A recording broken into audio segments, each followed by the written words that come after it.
Hello friends, આજે હું તમારી સાથે શેર કરીશ કુંચા કે ટોપલાવાળા જેવી એકદમ ટેસ્ટી અને ચટપટી પાણીપુરીની રેસીપી।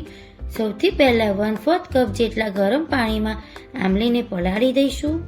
આંબલી પલળી જાય ત્યાં સુધી એક મિક્સર જારમાં મેં અહીંયા 1 કપ જેટલા ફ્રેશ કોથમીરના પાન ડાળી સહિત લીધા છે। સાથે મેં અહીંયા ફ્રેશ પુદીનાના પાન લઈશું। સાથે તીખાસ માટે 2 લીલા મરચાના ટુકડા, 1 ઇંચ જેટલા આદુનો ટુકડો,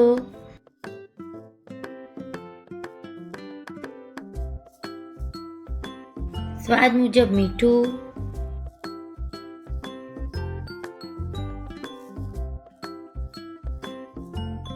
ને અડધા લીંબુનો રસ એડ કરી દઈએ।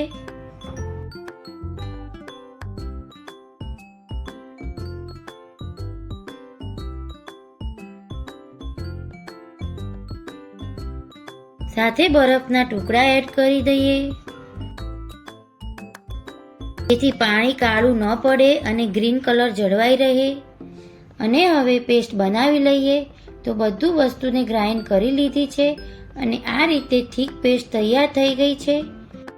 અને હવે પાણી માટે સ્પેશિયલ મસાલો બનાવવા માટે મેં અહીંયા 2 ટીસ્પૂન જેટલા સૂકા લીલા ધાણા લીધા છે।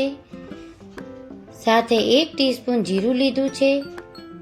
અને તીખાસ માટે મેં અહીંયા 3 સૂકા કાશ્મીરી લાલ મરચાં લીધા છે। અને હવે ધીમા ગેસ પર મસાલાને 2 મિનિટ માટે રોસ્ટ કરી લઈએ। મસાલાને રોસ્ટ કરવાથી પાણીમાં એકદમ સરસ ફ્લેવર આવે છે। હવે આપણા મસાલા રોસ્ટ થઈ ગયા છે। હવે ગેસની ફ્લેમ બંધ કરી દઈશું। મસાલા ઠંડા થઈ ગયા છે અને મિક્સર જારમાં એડ કરી દઈએ। આપણે મસાલાનો અધકચરો પાવડર બનાવી લઈશું। મસાલા ગ્રાઇન્ડ થઈને સારી રીતે પાવડર બની ગયો છે। આ મસાલા સાથે આપણું પાણી અને બટાકાનો મસાલો એકદમ ટેસ્ટી એવો લાગશે। હવે આપણે આંબલી પલળી ગઈ છે અને આંબલીને ચાણીમાં કાઢી લઈશું। આંબલીના બધા રેસા નીકળી જાય તો આપણું પાણી એકદમ સારી રીતે ગળાઈ ગયું છે। હવે આ આંબલીના પલ્પમાં 3 કપ પાણી એડ કરી દઈશું।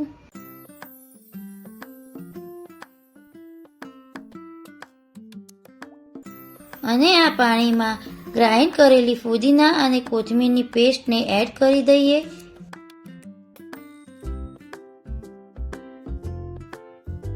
એક ટીસ્પૂન સંચર પાવડર, 1 ટીસ્પૂન ચાટ મસાલો, સાથે અડધી ટીસ્પૂન આમચૂર પાવડર,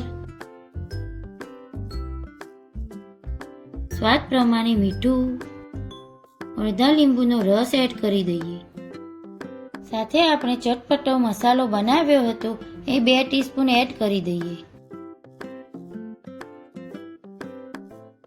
હવે બધી જ વસ્તુને મિક્સ કરી લઈએ। તો આપણે બધી વસ્તુને મિક્સ થઈ ગઈ છે અને આપણું ચટપટું પાણી તૈયાર થઈ ગયું છે। અને એકવાર આ રીતે પાણી બનાવીને જરૂરથી ટ્રાય કરજો। અને હવે તૈયાર થયેલો પાણીમાં 1/4 કપ જેટલી ઝીણી કાપેલી ડુંગળી એડ કરી દઈએ અને સારી રીતે મિક્સ કરી લઈએ। ડુંગળી નાખવી એ ઓપ્શનલ છે। અને હવે તૈયાર થયેલા પાણીને મસાલા મિક્સ થઈ જાય એટલે 1 કલાક રેફ્રિજરેટરમાં મૂકી દઈએ। તો આપણું પાણી ઠંડુ થાય ત્યાં સુધી ચણા બટાકાનો ચટપટો મસાલો બનાવવા માટે મેં અહીંયા 5 મીડિયમ સાઇઝના બાફેલા બટાકા લીધા છે। હવે તેને હાથેથી મેશ કરી લઈએ।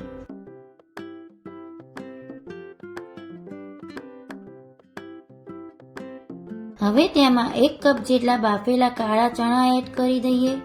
સાથે 1 મીડિયમ સાઇઝની ઝીણી કાપેલી ડુંગળી, સાથે કોથમીર અને મસાલામાં 1 ટીસ્પૂન સંચર પાવડર, સ્વાદ પ્રમાણે મીઠું, 1 ટીસ્પૂન ચાટ મસાલો પાવડર અને આપણા તૈયાર કરેલા મસાલામાંથી 2 ટીસ્પૂન મસાલો એડ કરી દઈએ। સાથે આપણું તૈયાર કરેલા પાણીમાં 3 ટેબલસ્પૂન પાણી એડ કરી દઈએ અને બધી જ વસ્તુને મિક્સ કરી દઈએ। અને આ મસાલો એકદમ ટેસ્ટી બન્યો છે। તો બધી જ વસ્તુ મિક્સ થઈને આપણો ટેસ્ટી મસાલો તૈયાર થઈ ગયો છે। તો મેં બધી વસ્તુ તૈયાર કરી લીધી છે અને હું પૂરી બહારથી લાવી છું. તો પૂરીને આ રીતે હાથેથી આ રીતે હોલ કરી દઈએ. હવે તેને આપણો ચટપટો મસાલો ભરી દઈએ અને પૂરીને ચટપટા પાણીમાં આ રીતના ડીપ કરીને ખાવાની ખૂબ જ મજા આવશે. તો આપણું પાણીપુરીનું પાણી અને ચટપટો મસાલો બનીને તૈયાર છે. તમને મારી રેસીપી ગમતી હોય તો લાઈક, શેર અને સબસ્ક્રાઈબ કરો. Thanks for watching video. Bye. Take care. આવજો.